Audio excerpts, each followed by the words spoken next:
हाय, कैसे हैं आप लोग? आशा करते हैं सभी लोग अच्छे होंगे और अच्छे से पढ़ाई कर रहे होंगे। तो आज हम लोग देखने वाले हैं Bihar police PYQ math new solution. Section क्या है? 5 है ये, ठीक है? यानी सॉल्यूशन क्या है ये? 5 है। अब देखिए, जैसे कि पिछला क्लास में हम लोग देखे थे क्या है कि जो भी मैथ था उसका थ्योरी भी देख रहे थे और उसका क्वेश्चन भी देख रहे थे। तो मैक्सिमम थ्योरी लगभग-लगभग हो चुका था और इसमें हम लोग क्या करने वाले हैं, क्वेश्चन जो भी चीज़ है उसको प्रैक्टिस करेंगे, ठीक है? तो चलिए हम लोग आगे बढ़ते हैं। अब देखिएगा, इसमें जो क्वेश्चन है, ये क्वेश्चन पूछा गया है पर्यावरण, वन और जलवायु परिवर्तन विभाग वनरक्षी भर्ती जो है 16/12/2020 को पूछा गया है और वो भी प्रथम पाली में ही पूछा गया क्वेश्चन है, ठीक है? अब देखिए, ये जो कहा जा रहा है कि दो अपक्षपातपूर्ण सिक्के, अपक्षपात मतलब उसमें कोई भी पक्ष नहीं लेना है, मतलब कि सिर्फ हेड तो हेड नहीं, टेल तो टेल नहीं। इसका मतलब ये हुआ, सिक्कों को एक साथ उछाला जाता है तो कम से कम एक पर चित आने का मतलब क्या है? हेड होगा या टेल होगा। तो हेड को चित और टेल को पट बोलते हैं, ठीक है? तो इसमें हम लोग क्या देखने वाले हैं कि ये क्या क्वेश्चन है? प्रोबेबिलिटी का क्वेश्चन है। क्या है? प्रोबेबिलिटी का है।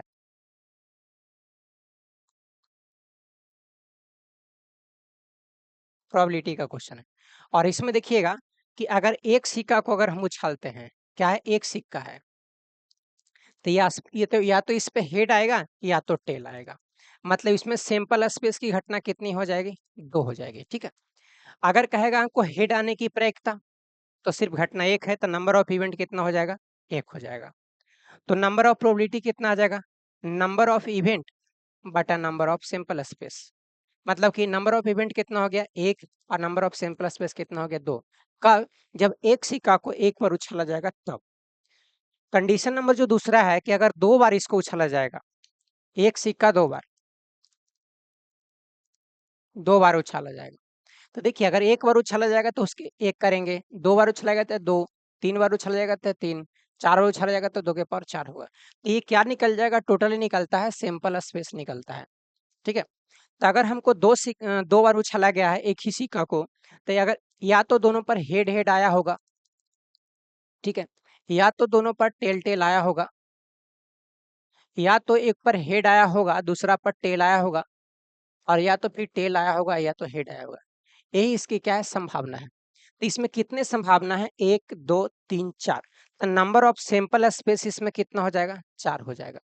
और क्वेश्चन में आपको क्या कह रहा है कि कम से कम एक पर चित आने की प्रायिकता। तो कम से कम एक चित आने की प्रायिकता है, तो इसका मतलब ज्यादा से ज्यादा दोनों चित आ जाए, ये हो सकता है। तो अगर कम से कम एक पर चित आना है, या कम से कम मतलब कि हेड है ये क्या है? चित है। तो एक हो सकता है, 2 हो सकता है, 3।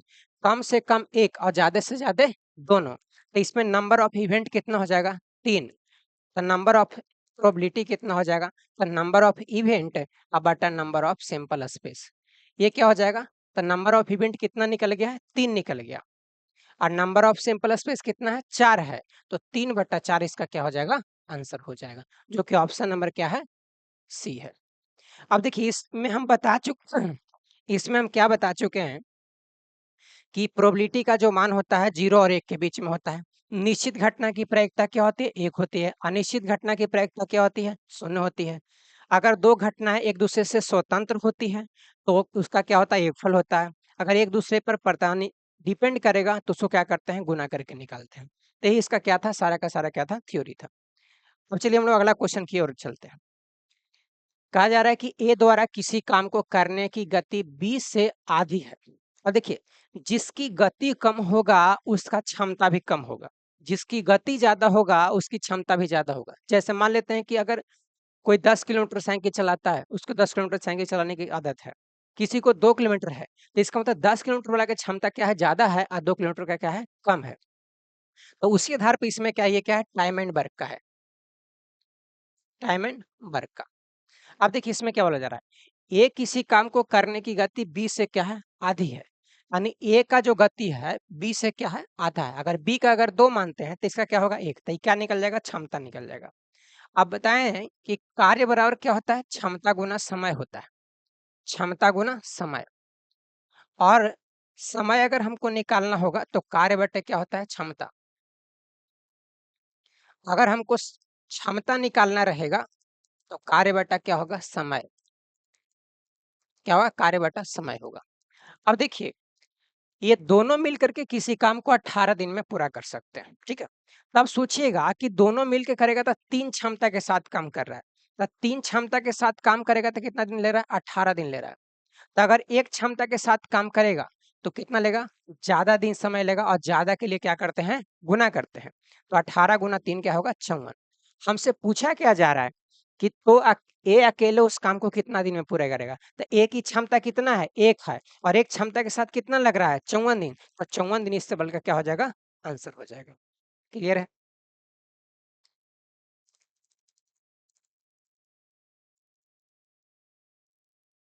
चलिए अगले क्वेश्चन की ओर बढ़ते हैं। अगला कहता है कि प्रथम 11 प्राकृत संख्या है। अब देखिए, प्राकृत संख्या एक से शुरू होता है। एक है, दो है, तीन है, चार है, डॉट डॉट डॉट है। अगर ये क्या है, प्राकृत संख्या है। प्राकृत संख्या, पूर्ण संख्या होता है जी, जीरो से शुरू होता है। जीरो, एक, दो, तीन, चार, पांच, इस तरह से डॉट डॉट डॉट। ठीक है। सम संख्या पता ही है, सम संख्या बोलते हैं जो दो से कटे, और विषम संख्या जो दो से ना कटे, जो दो से ना कटे। ठीक है। एक होता है भाज्य संख्या, भाज्य संख्या। तो भाज्य संख्या कहने का मतलब एक से तो बड़ा होना चाहिए, पहली बात है। ठीक है। और क्या होना चाहिए कि सिर्फ अपने और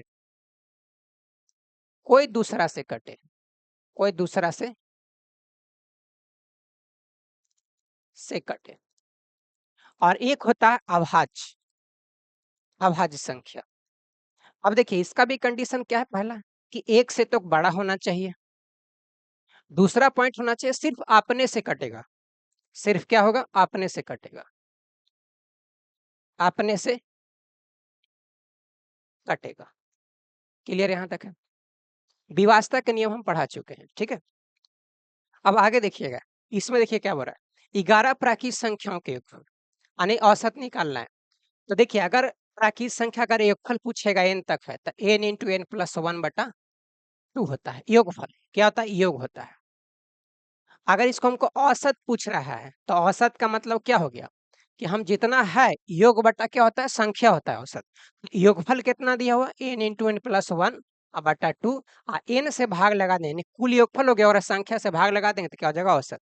तो ये से क्या हो जाएगा, कट जाएगा, यानी एन प्लस कितना हो जाएगा, 1/2। अब देखिए, एन का मान कितना कह रहा है, 11 कह रहा है।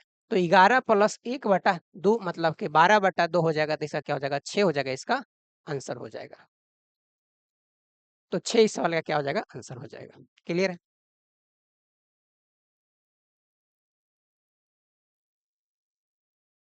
अगला इसमें देख लीजिएगा क्या है कि अगर मान लेते हैं कि प्राकृत संख्या का वर्ग कहेगा, एक का स्क्वायर जोड़ दो का स्क्वायर जोड़ तीन का square dot dot dot n का स्क्वायर।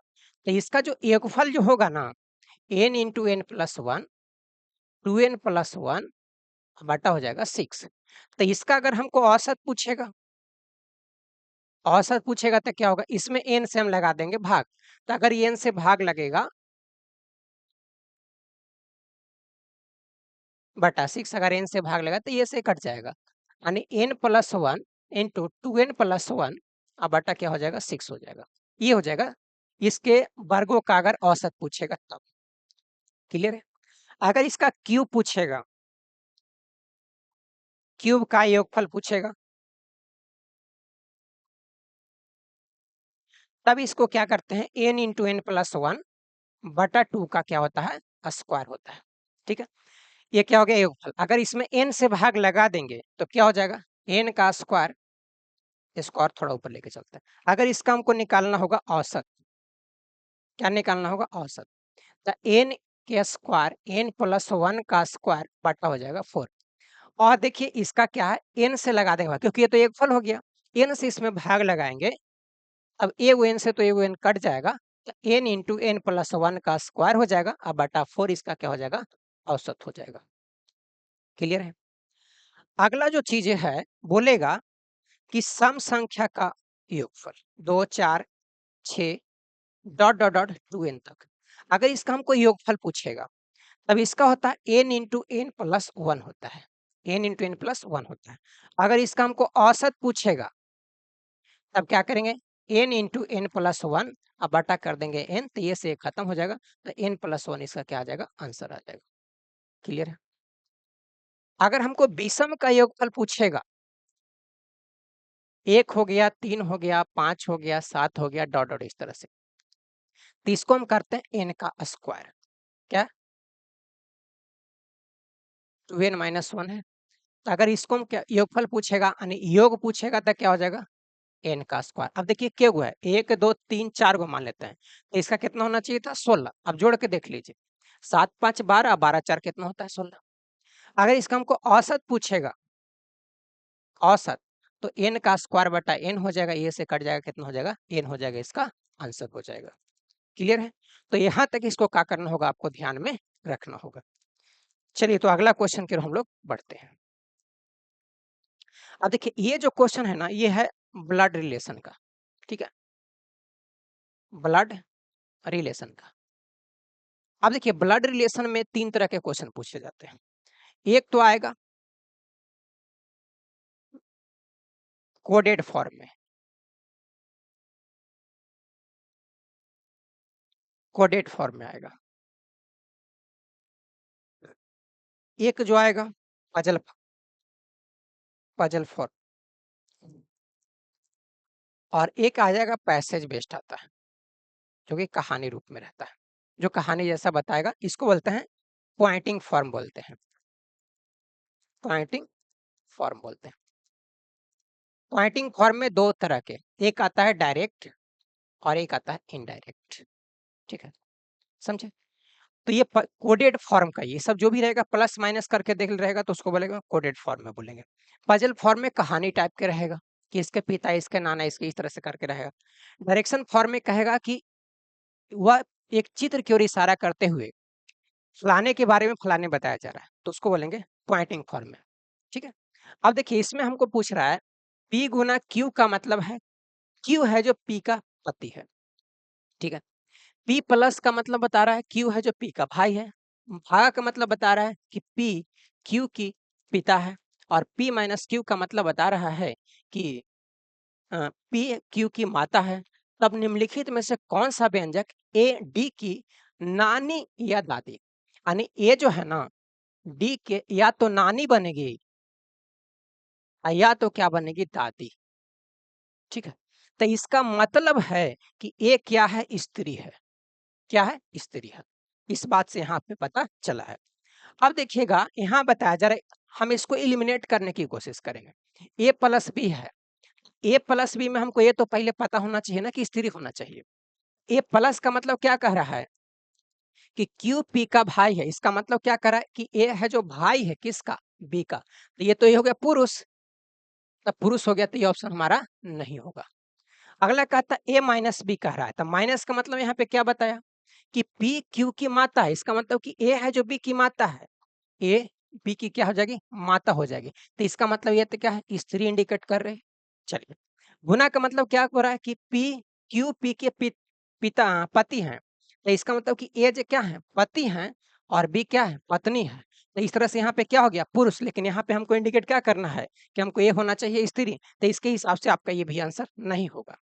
आगे देखिए इसका भी गुना है, तो इसका मतलब ये भी नहीं होगा, तो हमको ऑप्शन क्या हो गया, B number option. Coded form में जब ऑप्शन में दिया हुआ रहता है तो उसको आप एलिमिनेट करके बना सकते हैं। क्लियर है।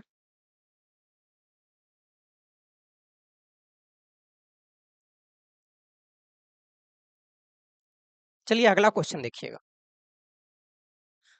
ये है डायरेक्शन का क्वेश्चन है। क्या है, डायरेक्शन का है। अब देखिए इसमें क्या कर रहा है, इसमें मुख्य रूप से हम लोग मानेंगे कि ऊपर होता है उत्तर, नीचे होता है दक्षिण, इधर होता है पूरब, इधर होता है पश्चिम। ये उत्तर, ये दक्षिण, ये पूर्व, ये हो जाएगा पश्चिम। अब समझिएगा, कहता है कि उत्तर पश्चिम को दक्षिण बना दिया जाए, उत्तर पश्चिम किधर है? उत्तर है और पश्चिम मतलब कि ई वाला होना चाहिए, नॉर्थ भी होना चाहिए और वेस्ट भी होना चाहिए, उत्तर पश्चिम। उत्तर पश्चिम को क्या बोल रहा है कि दक्षिण बना दिया जाए। अब सोचिए कितना डिग्री टर्न किया है, ये तो होता है 90, ये हो जाएगा 45, तो 135 डिग्री ये टर्न किया है। किस दिशा में? तो एंटी क्लॉकवाइज टर्न किया है। आगे क्या कहता है? दक्षिण पश्चिम पूर्व बन जाए। दक्षिण है और पश्चिम है, मतलब कि ये अगर होता तो ये क्या बनाने के लिए बोल रहा है? पूर्व बनाने के लिए बोल रहा था। यहाँ से भी 135 डिग्री घुमा है क्योंकि 45 और ये हो गई। अब क्या पूछ रहा है आपसे कि पूर्व बन जाए तो इसी प्रकार अन्य भी दक्षिण क्या बनेगा? अब सोचिए ये दक्षिण है और दक्षिण क्या कितना डिग्री घूमना चाहिए? तो 135 डिग्री। 135 डिग्री किस दिशा में घूमना चाहिए? तो एंटी क्लॉकवाइज घूमना चाहिए। आप समझिए कि जब यहाँ से यहाँ तक जाएगा तो 90 डिग्री और फिर ये 45 जाएगा तो कितना होगा? 135 डिग्री। इस दिशा तक ये बनेगा और ये कौन सा दिशा कहला रहा है? उत्तर कहला रहा है, पूरब, तो ये उत्तर पूर्व हो जाएगा, इसका आंसर हो जाएगा।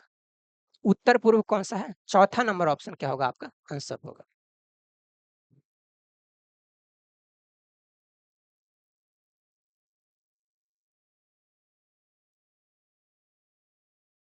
चलिए आगे देखिएगा। अब कहता है कि एक दिन में घड़ी की सुइयां आपस में कितनी बार मिलती है? अब देखिए आपस में मिलने का मतलब है कि घड़ी का सुइयां जो है, आवर का सुई यानी घंटे का सुई और मिनट का सुई, दोनों के बीच में क्या होना चाहिए? 0 डिग्री का कोण होना चाहिए, तभी एक दूसरे से क्या कहलाएगा? मिलेगा। विपरीत कहेगा तो 180 डिग्री और 90 डिग्री कहता है। अब देखिए इसमें कुछ फॉर्म होते हैं, इसको थोड़ा ध्यान में रखिएगा। तो क्लॉक का हम जितना थ्योरी होता है उतना हम बताने की कोशिश करते हैं। अब देखिए इसमें दो फॉर्म में आता है। पहला तो आपका इमेज टाइप आएगा। इमेज टाइप में दो तरह के, एक आएगा बाटर इमेज, मिरर इमेज आएगा, मिरर इमेज, और एक आएगा बाटर इमेज। अब देखिए मिरर इमेज में अगर हमको निकाल जितना समय दिया रहेगा उसमें हम क्या करेंगे? 12 बजे से या 11:60 से क्या करेंगे? हटाएंगे। ठीक है। अगर हमको क्या कहेगा? बाटर इमेज में कहेगा तो 18:30 से घटाएंगे, 30 से घटाएंगे। और अगर उसको घटाने के बाद भी अगर बाटर इमेज में अगर आंसर ना मिले तो एक कम कर दीजिए, एक कम कर दीजिए। क्लियर है? इमेज पर आधारित है। अगला जो होता है टाइम से हम क्या निकालते हैं? एंगल निकालते हैं। क्या निकालते हैं? टाइम से हम एंगल निकालते हैं। अब देखिए ये जो एंगल जो निकलेगा इसको 60H माइनस 11M बटा क्या होता है? 2। 60H माइनस 11M बटा 2। H का मतलब क्या होता है? आवर। M का मतलब मिनट। ठीक है, ये हो गया दूसरा फॉर्म। तीसरा जो होता है ना उसमें देखा जाता है कि हम एंगल से टाइम निकालेंगे। एंगल से टाइम,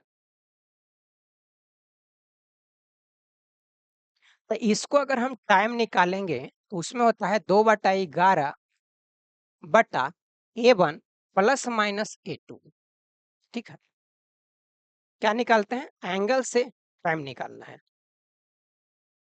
ठीक है, तो एंगल से टाइम निकालना, अगर प्लस रहेगा माइनस रहेगा तो पहली बार कितनी बजे? अगर प्लस रहेगा तो दूसरी बार बजेगा, दूसरा समय बताएगा। और इसमें A2 जो होता है ना गिवन एंगल होता है। जैसे 45 डिग्री दे दिया कि 7 और 8 के बीच में 45 डिग्री कितना बजे बनेगा? कितना बजे बनेगा? तो 2 बार बजता है, 2 बार बनेगा। अगर माइनस में रहेगा तो पहली बार बनेगा और प्लस में रहेगा तो दूसरी बार बनेगा। तो एंगल ये दिया हुआ रहेगा। A2 A1 जो निकलेगा ना स्मॉलर टाइम जो होगा गुना क्या करेंगे? 30 करेंगे।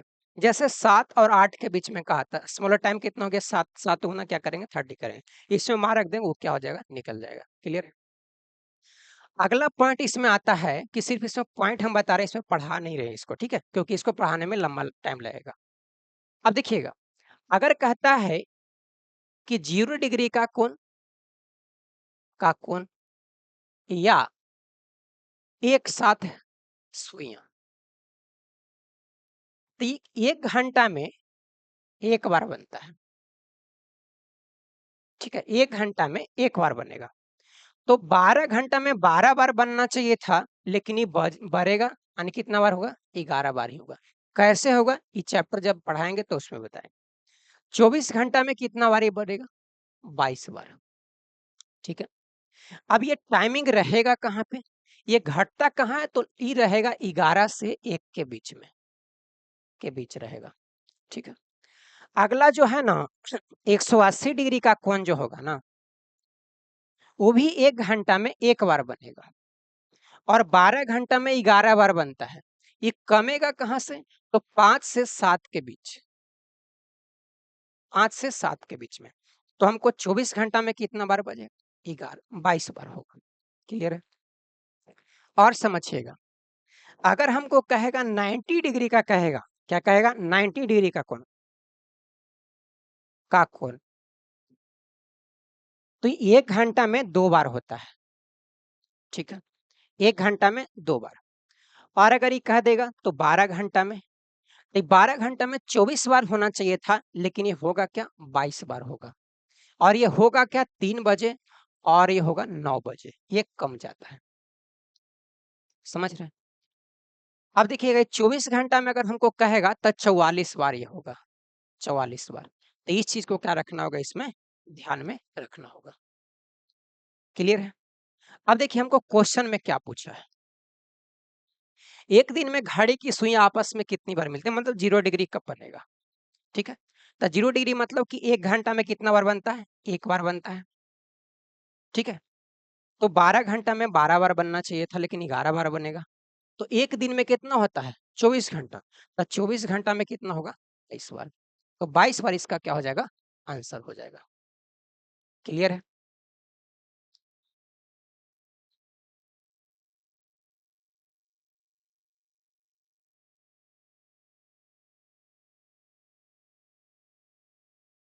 चलिए आगे देखिएगा अगला।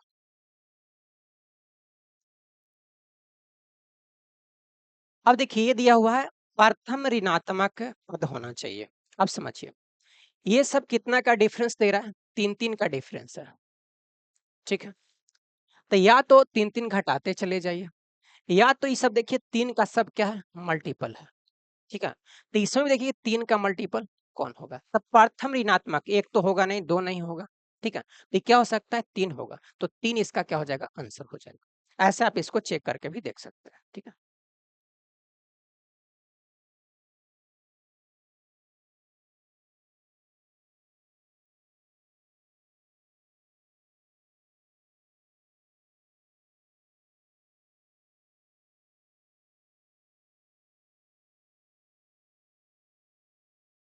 चलिए आगे देखिएगा, एक जलाशय घनाभ के रूप में है, जिसकी चौड़ाई 20 मीटर दिया हुआ है। एक जलाशय है, ठीक है, जो घनाभ के रूप में है।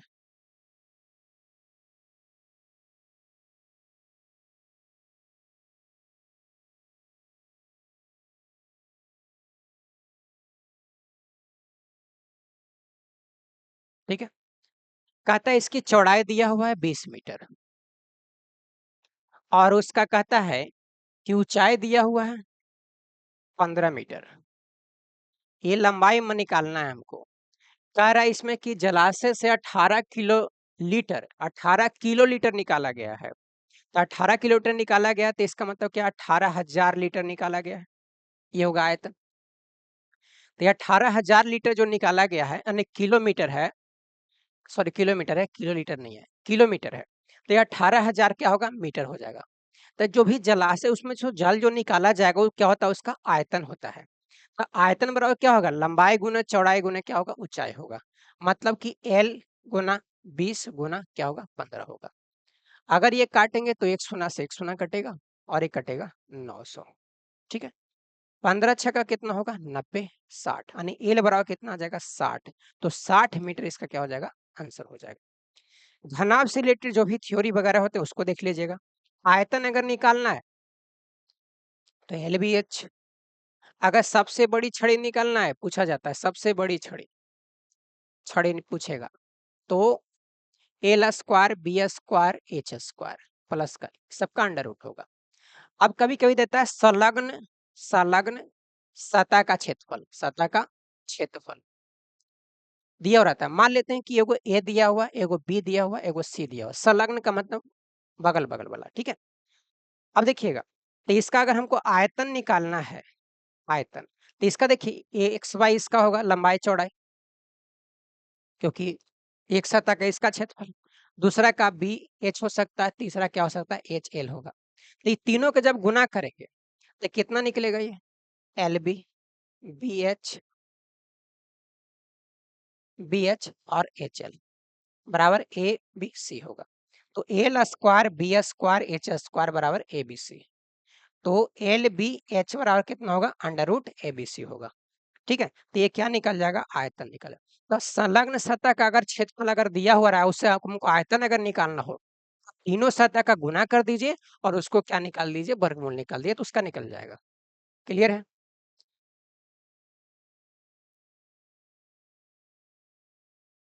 चलिए अगला क्वेश्चन की ओर चलते हैं। कहता है 40 विद्यार्थी एक पंक्ति में, ये क्या है, रैंकिंग से क्वेश्चन है, क्या है, रैंकिंग से है, ठीक है। 40 विद्यार्थी की एक पंक्ति में श्याम बाईं ओर से 13वां है। श्याम क्या कर रहा है, बाईं ओर से 13वां श्याम है, ठीक है। और कहता है कि नीना दाईं ओर से 9वां स्थान है। नीना जो है दाईं ओर से 9वां स्थान है। कहता है श्याम और निखा के बीच में कितने विद्यार्थी हैं, यदि निखा नीना के बाईं ओर, अब देखिए बायां इधर होगा और दायां इधर होगा, तो बाईं ओर अगर कह रहा है कितना है, चतुर्थ स्थान है, तो 1 2 3 4 चतुर्थ स्थान है। तो अगर यहाँ तक अगर हम पोजीशन देखेंगे तो 10 11 12 13 13वां पोजीशन हो जाएगा। ये क्या है, निखा है। अब पूछा क्या जा रहा है, यहाँ से यहाँ तक 40 विद्यार्थी है, ठीक है, क्या 40 विद्यार्थी है। तो 40 विद्यार्थी इसको पूछा जा रहा है, तो इन दोनों के बीच में पूछा जा रहा है कि कितना विद्यार्थी है। तो सोचिए 13 को इधर छांट देते हैं, 13 को इधर, तो 40 में से कितना छट जाएगा, 26, तो कितना बचेगा 14, तो 14 इसका क्या आ जाएगा, आंसर आ जाएगा। क्लियर है। कभी कभी होता है क्या पूछता है कि इस तरह से सवाल रहता है कि ये है, जो मान लेते हैं कि इधर से ये इधर से 12वां स्थान है और इधर से यही पोजीशन के बारे में बता रहा है कि 13वां स्थान है, तो कहता है टोटल स्टूडेंट कितना होगा। तो इसको बोलेंगे लेफ्ट, इधर बोलेंगे राइट, तो एल प्लस आर, क्योंकि इधर से भी जोड़ेंगे इधर से भी जोड़ेंगे। और देखिए एक ही पोजीशन जो है 2 बार ये काउंट हो गया है, तो एक बार क्या करेंगे, घटा देंगे, तो ये आपका क्या निकल जाएगा, टोटल स्टूडेंट निकल जाएगा। क्लियर है। तो इसको क्या रखिएगा, ध्यान में रखिएगा।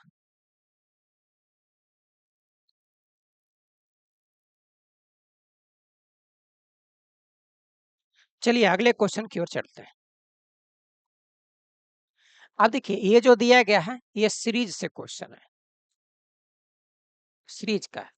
अभी उसमें सीरीज में क्या है, मिसिंग नंबर, ठीक है। सीरीज बोल सकते हैं, मिसिंग नंबर बोल सकते हैं, दोनों एक ही चीज। अब देखिए इसमें क्या किया है, इसको इसको क्या किया है, जोड़ा है, जोड़ करके अगला लिखा है 15, 10 और 15 का जोड़ कितना लिखा है, 25, और 25 और 15 का जोड़ कितना लिखा है, 40, तो अगला लिखेंगे 40 और 25 का, तो 40 और 25 का कितना होगा, 65, तो 65 इसका क्या आ जाएगा, आंसर आ जाएगा। क्लियर है। तो ये तो काफी आसान था, ठीक है। चलिए अब देखिए ऐसा अगर क्वेश्चन रहेगा ना, तो इसको सोल्व करने के लिए बैठिएगा, बहुत ज्यादा टाइम लगेगा, बहुत लंबा भी जाएगा, ऐसा नहीं कि नहीं सोल्व होगा, लेकिन लंबा जाएगा। तो इसको आप जनरली बाय ऑप्शन से करने की कोशिश कीजिएगा। देखिए बाय ऑप्शन से करने का तरीका क्या है कि हमको यहाँ √7 दिख रहा है, √7 तो प्लस में होना चाहिए, तो प्लस मतलब कि इसके बाद इसका मान क्या होना चाहिए, √7 होना चाहिए। तो √7 करने के लिए क्या इसको चढ़ते ही 12, 12 में से अगर 9 जाएगा तो क्या 7 आएगा, नहीं आएगा।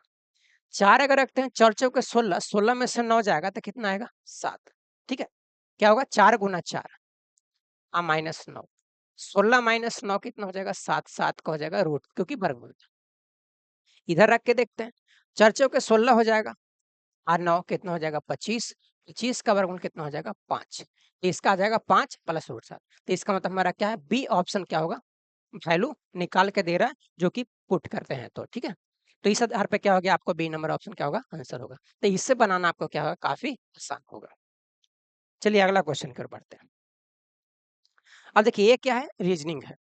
यहाँ पे देखिए क्या है कि ये पहला यहाँ से घुमा है, एक स्थान छोड़ करके, एक स्थान छोड़ करके क्या, पहले एक स्थान छोड़ा, फिर देखिएगा ये यहाँ भी छोड़ा, तो 2 स्थान छोड़ दिया, फिर 1 2 3 3 स्थान फिर छोड़ा, फिर अगर देखिएगा 1 2 3 4 चौथा स्थान फिर यहाँ पर आ गया, 4 स्थान छोड़ा, तो अगला बार क्या देखेगा, 5 स्थान छोड़ेगा, तो 5 स्थान यहाँ छोड़ेगा, 1 2 3 4 5 यहाँ तक छोड़ेगा, तो मतलब कि यहाँ पे आना चाहिए। तो यहाँ पे किस में है, इसमें है, इसमें है, ठीक है, इसमें नहीं है, इसमें ऊपर की ओर कर दिया, इसमें इधर की ओर कर दिया, तो इसके आधार पर क्या होगा, ए नंबर ऑप्शन क्या होगा, आपका आंसर होगा। क्लियर है।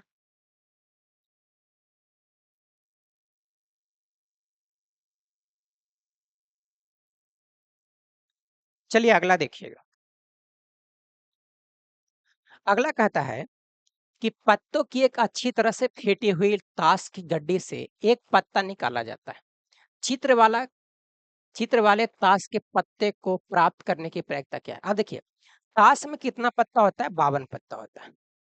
क्या है, 52 पत्ता। अब देखिए 52 पत्ता, उसमें चित्र वाला पूछा जा रहा है, तो जे हो सकता है, क्यू हो सकता है, और इसमें क्या आएगा, के आएगा।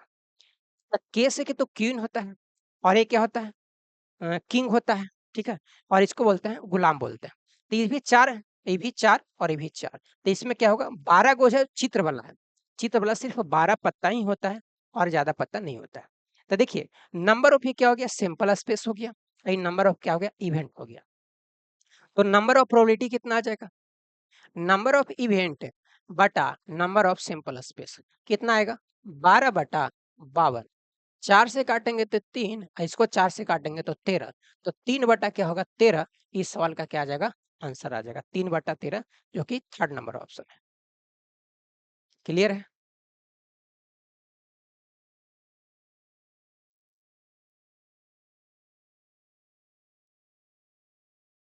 चलिए अगला देखिएगा। अगला ये जो क्वेश्चन है इसमें क्या देखा, ये बी है, यहीं पे इसको देख लेते हैं, ठीक है, बड़ा करके। चलिए देखिएगा।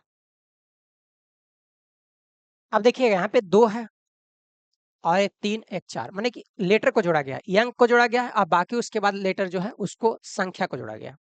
तो 1 है, 2 हो गया, और 2 कितना हो गया, 4 हो गया इसका।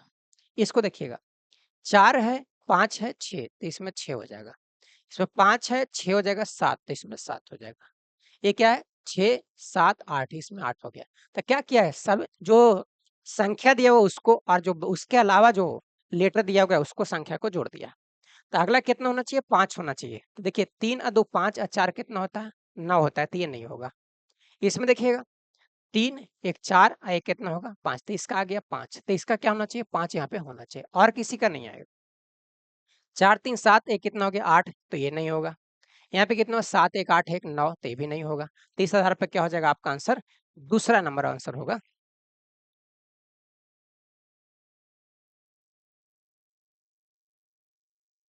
चलिए अगला देखिएगा।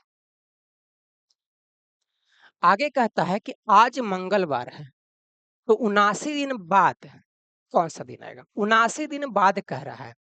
तो इसका मतलब है कि इसके इतना दिन तो होगा, इसके बाद वाला दिन पूछा जा रहा है, उसके बाद पूछा जा रहा है। जैसे देखिएगा कोई भी अगर दिया हो रहता है कैलेंडर, तो उसमें 7 से भाग लगाते हैं। क्यों लगाते हैं, क्योंकि हर दिन क्या होता है, 7 से 8वां दिन क्या होता है, रिपीट हो जाता है, 7 दिन के बाद क्या होता है, रिपीट होने लगता है। तो इसी वजह से 7 से हम भाग लगाते हैं। तो इसका शेष कितना आएगा, शेष आएगा 2 आएगा, क्योंकि 11 सत्ते 77 तो कट जाएगा, तो 2 बचेगा। अब देखिएगा मंगलवार है, उसके कहता 79 दिन बाद, यानी उसके बाद दिन, तो 2 हो गया, अब प्लस 1 दिन क्या होगा, अगला दिन, उसके बाद वाला दिन। 79 दिन के बाद क्या होगा, 79 दिन के बाद वाला दिन क्या होगा, तो ये मंगलवार है, उसके बाद क्या 3 दिन होगा, तो मंगल हो जाएगा, बुध बृहस्पतिवार हो जाएगा, ठीक है। तो ये 2 दिन बाद वाला नहीं, इसके बाद वाला दिन है, ठीक है ना। तो ये दिन पूछा जा रहा है, तो 2 दिन बाद अगर पूछते हैं तो मंगल बुध बृहस्पति शुक्रवार हो जाएगा। क्या हो जाएगा? शुक्रवार। तो शुक्रवार इसका क्या आ जाएगा? आंसर आ जाएगा आपको।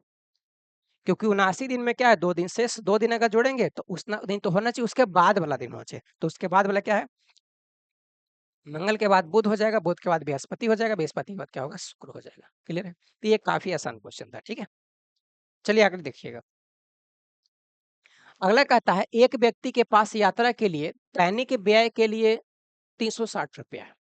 यदि वह अपनी यात्रा 4 दिन बढ़ा देता है तो उसे अपने दैनिक व्यय में 3 की कटौती करनी पड़ती है, 3 रुपया काटना पड़ेगा। ठीक है, तब कहता है उसकी यात्रा की वास्तविक अवधि कितनी, माने कितने दिन का उसका यात्रा था? 360 था, मान लेते हैं कि 1 दिन ही रहा होगा, तो दैनिक मतलब कि एक दिन का निकल गया। कहता है कि 4 दिन ही बढ़ा देता है, समय कितना बढ़ा दिया? 4 दिन बढ़ा दिया। तब कहता है कि 3 उसको कटौती करना पड़ता है, माने 3 ही क्या हो जाता है? कम जाता है। तो इसमें अगर हम 3 जोड़ देते हैं तो ये क्या हो जाएगा? बराबर हो जाता है। ठीक है, अब देखिएगा 360 बटा एक्स हो गया माइनस 360 बटा एक्स प्लस 4 बराबर 3। अगर 360 कॉमन लेते हैं तो 1/x माइनस 1/x प्लस 4 बराबर 3। 360 इसको इधर गुना करेंगे तो x प्लस 4 माइनस हो जाएगा x, x into x plus कितना हो जाएगा? 4 बराबर कितना होगा? 3। ये से ये कट जाएगा। ठीक है, अब देखिएगा इसको अगर काटते हैं तो 120, 120 गुना 4 हो जाएगा बराबर x इंटू एक्स प्लस 4। अब देखिए इसको सोल्व करने के लिए बैठिएगा तो ये हो जाएगा गड़बड़। ठीक है, क्योंकि द्विघात समीकरण आ जाएगा, फिर उसको सोल्व कीजिएगा। तो यहाँ से आप बाई ऑप्शन रख दीजिए। यहाँ पे कितना रखेंगे? 16, तो 16 4 20 और 16 यहाँ हो गया 20 तो 16, तो 16 दूना 32। यहाँ पे क्या आना चाहिए? 480 आना चाहिए, तो ये नहीं हुआ। आगे रखिएगा उसको 20 रखिएगा, तो ये 20 है 4 24 और भी कितना हो जाएगा? 20 हो जाएगा। ठीक है, तो ये 24 दुना कितना होगा? 48, 480 हो जाएगा। तो इसका मतलब क्या रखें? यहाँ पे x बराबर 20 रखें, तो x बराबर 20 आपका क्या हो जाएगा? आंसर हो जाएगा। ठीक है, क्योंकि 20 दिन का उसका क्या था? अवधि था। ये क्योंकि x का जो मान रहेगा वो क्या हो जाएगा? उसका आंसर होगा।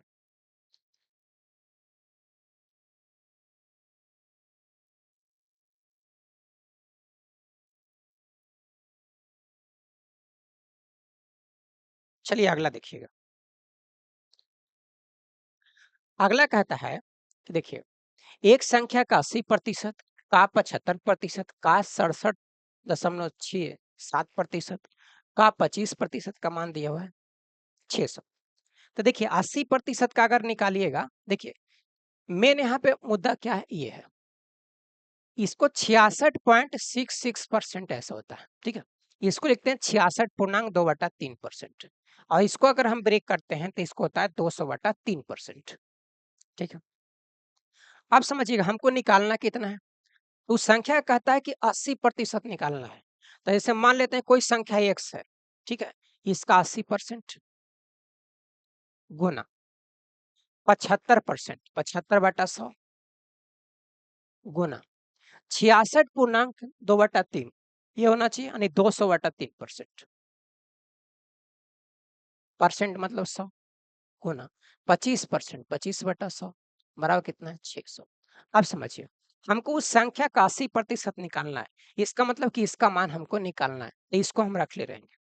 3 हो जाएगा, ये हो जाएगा 4, ये से ये कट जाएगा, 2 दूना 4 कट जाएगा, ये आएगा 25 चौके 100 कटेगा, तो ये 3 से 3 कट जाएगा, और तो कुछ नहीं है, 2 यहाँ है 4 यहाँ है। तो x का 80% बराबर 600 गुना कितना हो जाएगा? 8।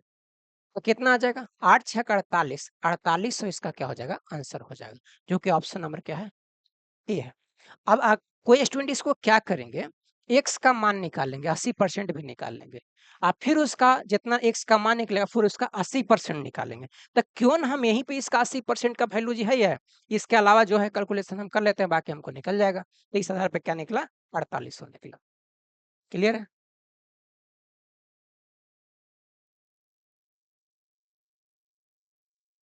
चलिए आगे देखिएगा। आगे अभी देखिएगा क्या है रीजनिंग में ये है। ठीक है, अब देखिए एक तो देखिएगा बिन कलर किया हुआ, तो कलर किया हुआ क्या कर रहा है? एंटी क्लॉकवाइज घुमा रहा है।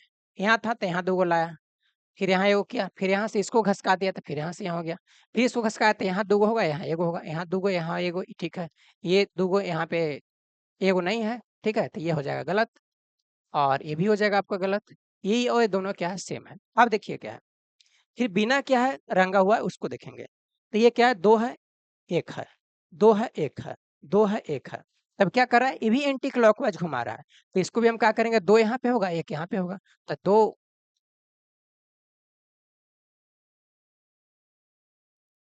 चलिए, तो 2 यहाँ पे आएगा और 1 यहाँ पे आएगा, तो इसमें तो है नहीं, तो इसके आधार पर ये नहीं होगा, तो क्या बच गया आपका ऑप्शन डी नंबर बच गया। क्लियर है?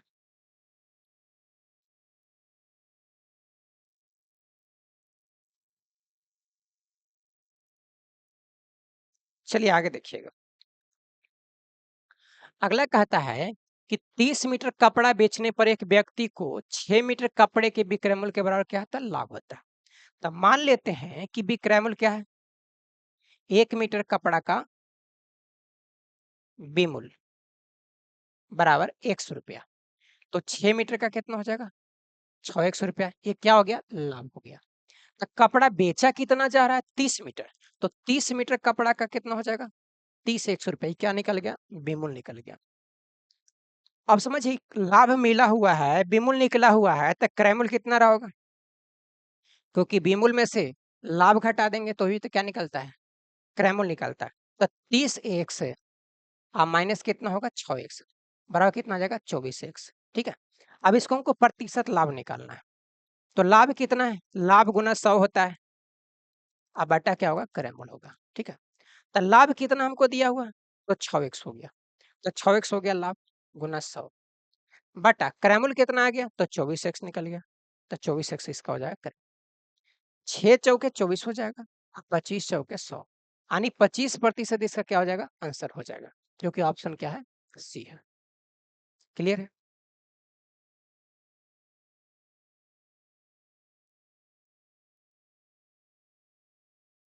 चलिए अगला देखिएगा।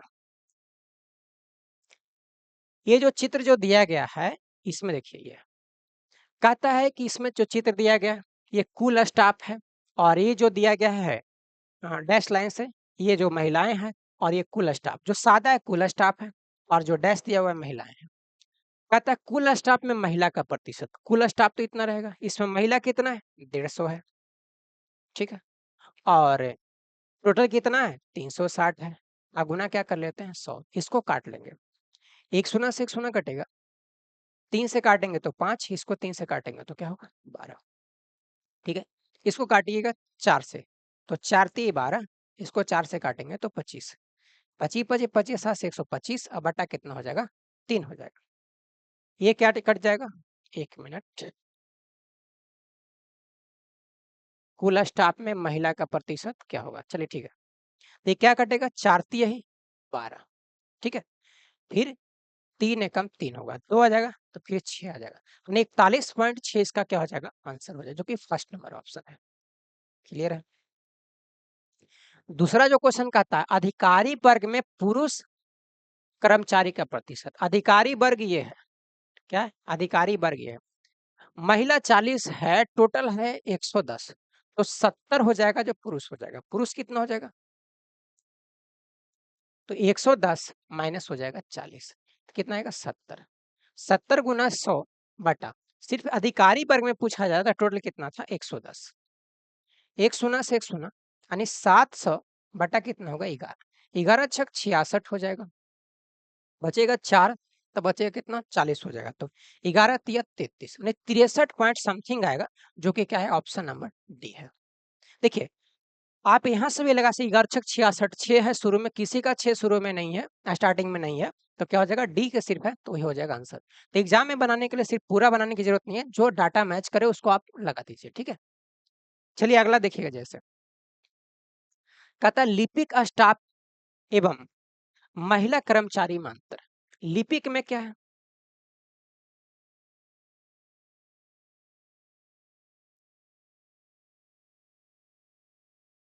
देखिए लिपिक का स्टाफ कितना है, टोटल है 150, महिला है कितना, तो 80, ठीक है।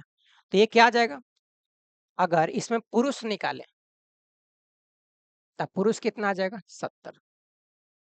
ठीक है, तो लिपिक स्टाफ में किसके किसके बीच निकलेगा, पुरुष और महिला के बीच में अंतर निकलेगा। ठीक है, तब पुरुष इसमें क्या आ गया 70 आ गया। ठीक है, तो इसमें महिला कितना दिया हुआ है, महिला है 80। ठीक है, ये सब कितना में, सब हजार में। ठीक है, फिर से समझिएगा, लिपिक स्टाफ एवं महिला कर्मचारी में अंतर। तो लिपिक स्टाफ टोटल कितना है 150, ये कितना है 80, तब पुरुष कितना हो जाएगा 70 और महिला कितना है 80। ये दोनों के बीच में अंतर कितना है, ये दोनों के बीच में अंतर कितना है 10। तो ये 10,000, सब क्या है हजार में, तो ये 10,000 मान के चलना है। ठीक है, तो फर्स्ट नंबर ऑप्शन होगा। अब आगे कहता क्या, कुल स्टाफ और महिला का सन्निकट अनुपात। कुल स्टाफ कितना है, इसमें ये है। ठीक है, कुल स्टाफ है 360 और महिला कितना है उसमें 150। ठीक है, तो इसका क्या निकालना है, आपको रेशियो निकालना है। तो ये से कटेगा, 12 तिया 36, 5 ती 15, तो 12 अनुपात कितना हो जाएगा 5। 12 अनुपात 5 इसका क्या हो जाएगा, आंसर हो जाएगा। क्लियर है।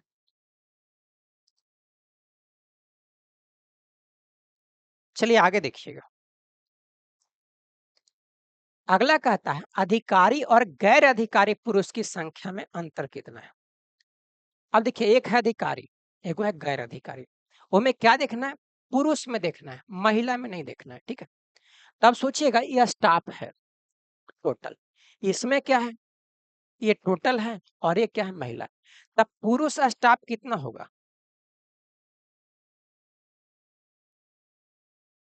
अच्छा 1 मिनट,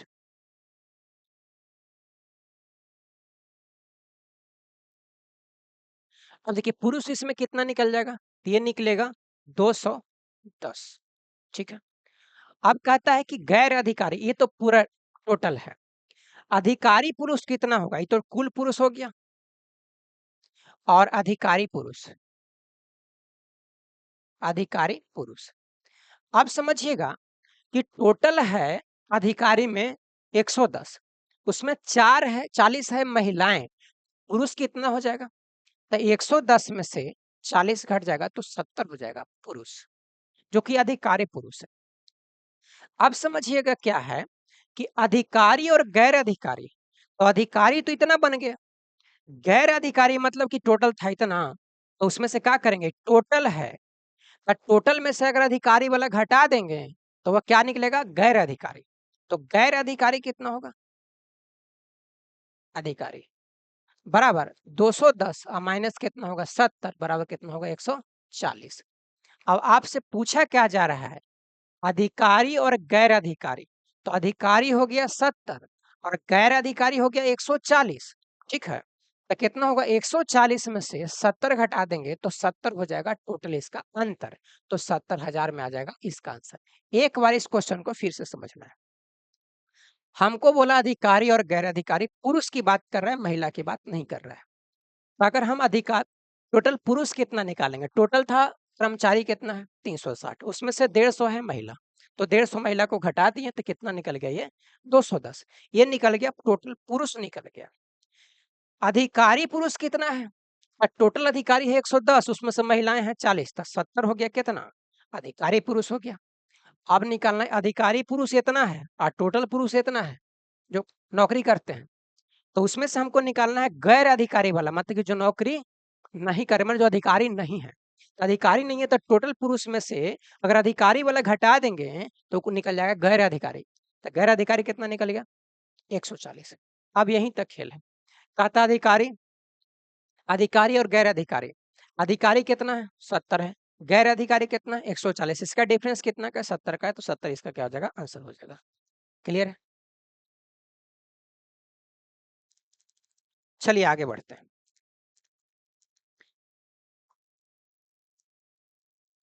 चलिए, तो इस पार्ट में इतना ही इसमें क्वेश्चन था, फिर हम इसको मिलेंगे अगला पार्ट, क्योंकि इसमें क्वेश्चन क्या था ज्यादा था, तो सोल्यूशन आपका क्या हो जाता है ज्यादा होता है। तो फिर हम अगला पार्ट में आपको क्या करेंगे, अगला का सोल्यूशन हम कर देंगे। ठीक है, तो इसमें हम रखते हैं इतना ही।